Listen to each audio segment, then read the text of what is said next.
Don't lose your way with each passing day. You've come so far. Don't... Nakakapagod naman mag-aral. Kailan kaya tayo matatapos? Oo nga eh. Ang dami pang kailangan basahin at gawin. Pero dapat natin pag-aralan mabuti para makamit natin ang ating mga pangarap. Ano ba ang pangarap mo, Selwyn? Ano yung pangarap ko? Gusto kong maging seaman para makapaglakbay sa iba't ibang bansa at makita ang mundo. Ako, gusto kong maging abogado para ipagtanggol ang mga walang boses at makatulong sa paghahanap ng katarungan. Ang ganda naman ng mga pangarap nyo. Ako, gusto kong maging doktor para makatulong sa mga may sakit at magamot sila. Ako naman, gusto kong maging guro para makapagturo sa mga bata at makatulong sa kanilang pag-aaral. Ang ating mga pangarap. Ano kaya ang pangarap ko? Ano bang pangarap mo, Selwyn? Gusto kong maging pulis. Hindi lang basta pulis, kundi isang pulis na tunay na nagmamalasakit sa mga tao. Gusto kong maprotektahan ang mga inosente, masugpo ang mga kriminal, at mapanatili ang kaayusan sa ating komunidad. Gusto kong makita ang mga taong naglalakad ng walang takot, ang mga batang naglalaro ng masaya sa kalye, at ang mga pamilya na nagsasama-sama ng payapa. Gusto kong maging bahagi ng solusyon, hindi bahagi ng problema. Gusto kong maging isang halimbawa ng katapatan, tapang, at paglilingkod sa bayan. Ang galing naman. Ako rin. Gusto ko maging policewoman para makatulong sa mga nangangailangan ng tulong at mapanatili ang kapayapaan. Gusto ko maging isang bayani na nagpoprotekta sa mga tao. Ang galing naman. Sigurado ako magiging mabuting pulis ka, Selwyn. Oo nga, Selwyn. Magiging matapang ka at matulungin. Magiging halimbawa ka ng katapatan at paglilingkod sa bayan.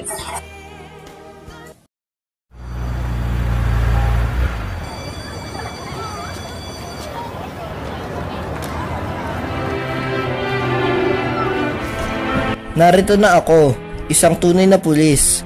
Masaya ako nakakatulong ako sa mga tao at nakakasugpo ng mga krimen. Naibigay namin ang katarungan sa mga nangangailangan at nakita ko ang pag-asa sa mga mata ng mga tao na tulungan namin. Ang sarap sa pakiramdam na alam mong ginagawa mo ang tama na nagsisilbi ka sa bayan. Hindi ko akalain na matutupad ang pangarap kong maging pulis. Pero ngayon, narito na ako, handang harapin ang anumang hamon. Bilang isang architect, nakapag-disenyo ako ng mga magagandang gusali na nakakatulong sa mga tao. Naipamalas ko ang aking pagkamalikain sa pagbuo ng mga istruktura na parehong maganda at kapaki-pakinabang. Bilang isang guro, masaya ako na nakakatulong ako sa mga bata sa kanilang pag-aaral. Nakikita ko nagiging matalino at matapat sila dahil sa aking pagtuturo. Nagagalak ako makita silang nagtatawanan at nag-aaral ng masigla. Bilang isang seaman, naglakbay ako sa iba't ibang bansa at nakita ang kagandahan ng mundo. Nakilala ko ang iba't ibang tao at kultura at natuto akong maraming bagay. Bilang isang IT expert, nakakatulong ako sa pagpapaunlad ng teknolohiya at pagkonekta ng mga tao. Na-enjoy ko ang paglutas ng mga problema at paglikha ng mga bagong sistema at paggagamit ng lahat. Masaya ako na iambag ko ang aking kaalaman at kakayahan sa pagsulong ng ating lipunan.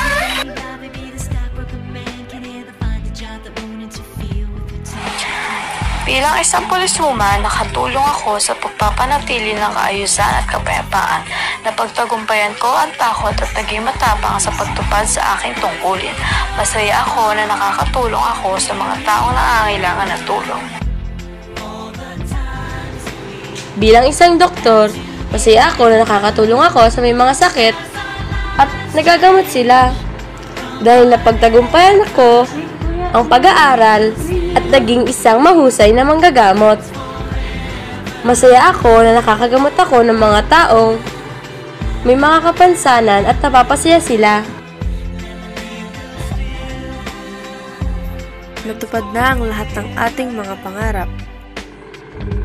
Nagpapasalamat tayo sa ating mga magulang at guro sa pagsusuporta sa ating mga pangarap.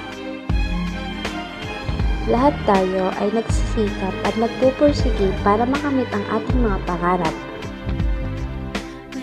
Ang mahalaga, hindi natin dapat kalimutan na tumulong sa iba. Tama! Huwag din nating kalimutan magbahagi ng ating mga talento. Patuloy tayo magsikap at magpursige para sa mas magandang kinabukasan.